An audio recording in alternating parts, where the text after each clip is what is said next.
ତୁମ ମନର କୌଣସି ବି ଗୋଟିଏ ଇଚ୍ଛା ଯାହା ତୁମକୁ ଲାଗୁଛି କି ଏହାକୁ ବାବା ତୁରନ୍ତ ପୂରଣ କରିବା ଉଚିତ,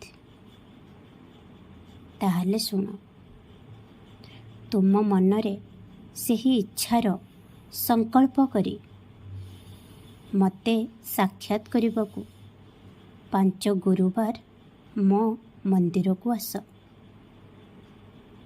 କିଛି ସମୟ ମନ୍ଦିରରେ ବସ, ମୋର ଏକାଦଶ ବାଣୀକୁ ପାଠ କର, ପ୍ରାର୍ଥନା କର। ପ୍ରାର୍ଥନାରେ ବହୁତ ଶକ୍ତି ଅଛି ପିଲାମାନେ। ଯେତେବେଳେ ବି ପରିସ୍ଥିତି ତୁମ ନିୟନ୍ତ୍ରଣ ବାହାରେ ଦେଖାଯାଏ, କିଛି ବି ବୁଝିପାର ନାହିଁ ଯେ ଏହି ପରିସ୍ଥିତିକୁ ସୁଧାରିବା ପାଇଁ କ'ଣ କରିବ, ତ ବାସ୍ କେବଳ ହାତ ଯୋଡ଼ି ପ୍ରାର୍ଥନା କର। ଯେକୌଣସି ସମୟରେ ତୁମେ ମୋତେ ସ୍ମରଣ କର, ମୁଁ ନିଶ୍ଚିତ ଭାବରେ ସେହି ପିଲାକୁ ସାହାଯ୍ୟ କରେ ଯିଏ ଆନ୍ତରିକତା ସହିତ ନିଜ ହୃଦୟରେ ପ୍ରାର୍ଥନା କରେ ଏବଂ ନିଜ ଲକ୍ଷ୍ୟକୁ ହାସଲ କରିବା ପାଇଁ କଠିନ ପରିଶ୍ରମ କରେ।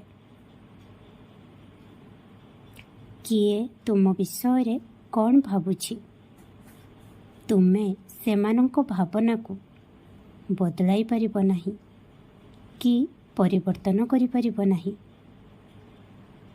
ତୁମେ ଯେତେ ବି ଭଲ କର ନା କାହିଁକି, ଯେଉଁମାନଙ୍କର ଭୁଲ ଚିନ୍ତାଧାରା ଏବଂ ଭୁଲ କହିବାର ଅଭ୍ୟାସ ଅଛି, ସେମାନେ ମଧ୍ୟ ତୁମ ବିଷୟରେ ଭୁଲ କହିବେ।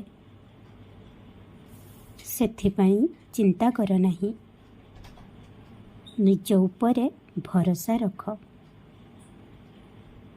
ନିଜ ମନରେ କାହା ପାଇଁ ବି ମଇଳା ରଖ ନାହିଁ କି କାହା ବିରୁଦ୍ଧରେ କ୍ରୋଧ ରଖ ନାହିଁ। ମନେ ରଖ ପିଲାମାନେ, ସର୍ବଦା ପ୍ରଥମେ ନିଜକୁ ପ୍ରାଧାନ୍ୟ ଦିଅ। ପ୍ରଥମେ ନିଜକୁ ଶୁଣ, ନିଜ ଦ୍ୱାରା କହୁଥିବା ଶବ୍ଦଗୁଡ଼ିକୁ ଶୁଣ। ଜାଣି ରଖ, ତୁମ ଦ୍ୱାରା କୁହାଯାଇଥିବା ପ୍ରତ୍ୟେକ ଶବ୍ଦ କର୍ମର ନିର୍ମାଣ କରିଥାଏ। ସେଥିପାଇଁ ଦୟାକରି ଧ୍ୟାନ ଦିଅ ଯେ ତୁମେ କ'ଣ କହୁଛ, କ'ଣ ଭାବୁଛ। ତୁମ ମୁଖରୁ ବାହାରୁଥିବା ପ୍ରତ୍ୟେକ ଶବ୍ଦ, ପ୍ରତ୍ୟେକ ବାକ୍ୟ ଯାହା ବ୍ରହ୍ମାଣ୍ଡରେ ମିଶୁଛି, ଜାଣି ରଖ ତାହା ଅତ୍ୟନ୍ତ ଆନନ୍ଦଦାୟକ ଏବଂ ଲାଭବାନ ହେବା ଉଚିତ। ଏହାର ଆଧାର କେବଳ ଭଲ ପାଇବା ହେବା ଉଚିତ, ଘୃଣା ନୁହେଁ। ଖୁସିରେ ରୁହ। ଓମ୍ ସାଇ ରାମ, ଜୟ ସାଇ ରାମ।